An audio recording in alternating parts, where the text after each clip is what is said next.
Okay, to get started with Kumihimo, you're going to get a square. I have some of these pre-cut. They're 2.5 by 2.5 inches. And we are going to first drill a hole in the center. So that means right in the middle. And to drill a hole, you're going to use a pair of sharp scissors. I've put a piece of cardboard on the table. I'm going to put my scissor blade in the middle, push down, and turn while the blades are closed. Then you can flip it over. See that little raised spot? And then we're going to need to make the hole a little bit bigger, so we're going to carefully put this through. And you're going to turn the scissor blades to make it a little bit larger. That's a good size. And then make sure you write your name somewhere on this square. And then we're going to cut small slots in each corner.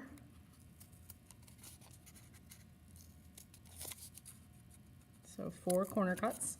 And then in between the corner cuts, we're going to do small slots right in the center. So we're having 8 little slots all together. And at this point, you are ready to cut string and set up your Kumihimo square.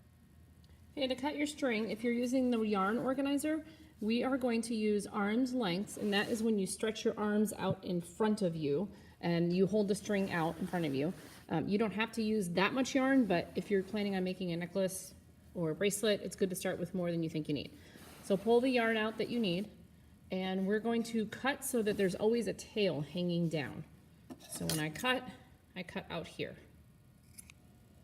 And then when you are ready to get another color, we're going to take the first color that you've already cut, hold it in your hands, and we're going to line up the ends so that they match up like this. Hold it with one hand, and then with your other hand, you're going to smooth. And I'm pulling out the new color as I'm doing this. And then when I reach the end of my orange, and I'm leaving a tail, then I can cut like this. So now I have 7 pieces of string cut, and I am going to make sure that my ends are lined up at the top. So you can line them up, hold them with one hand. If they're tangly, use your hand, other hand, comb out the tangles. And then we're going to tie a knot with all of these bundled together. So I find it helpful to twist it a little bit.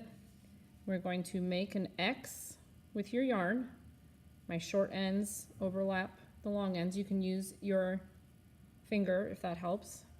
And then I'm going to twist the top part around, under, and through that opening.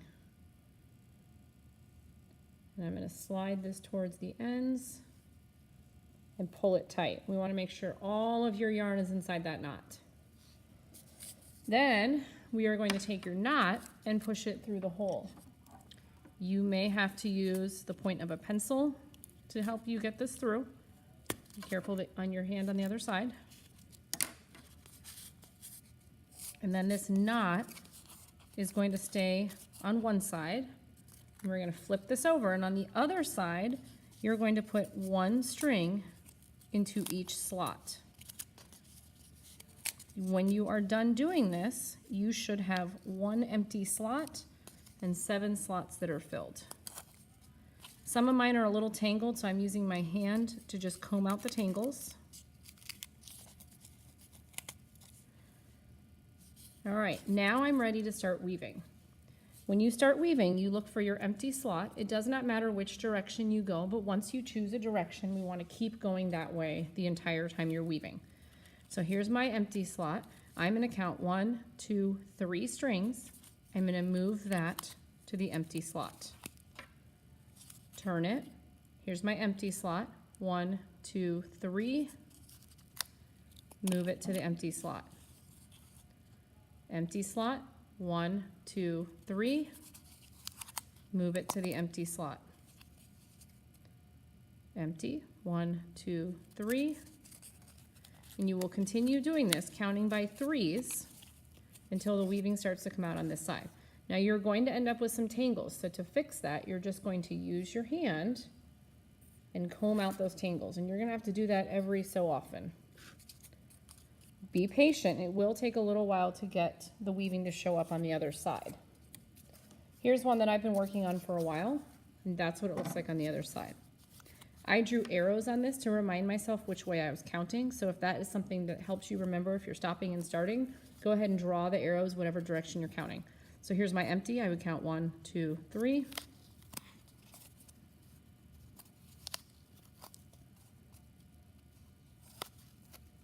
Combing out those tangles every so often. Once you have woven as long as you want it to go or you run out, we are going to unhook each of your strings. Slide this back through and you can keep using this. And then at this end, you're going to do another knot. So make an X, loop all the strings around and through that opening. I missed that red by accident, so I'm going to go ahead and tuck the red through. And then slide this to where you want the knot to be before you pull it tight. And then I can leave this little tassel hanging, or I can also trim them off. You can make these into bracelets, necklaces, keychains, bookmarks. I've also seen people use them as decorative loops on clothing and purses, like a button goes through here. Once you've practiced using this, there are other sizes and shapes of looms that you can use for Kumihimo.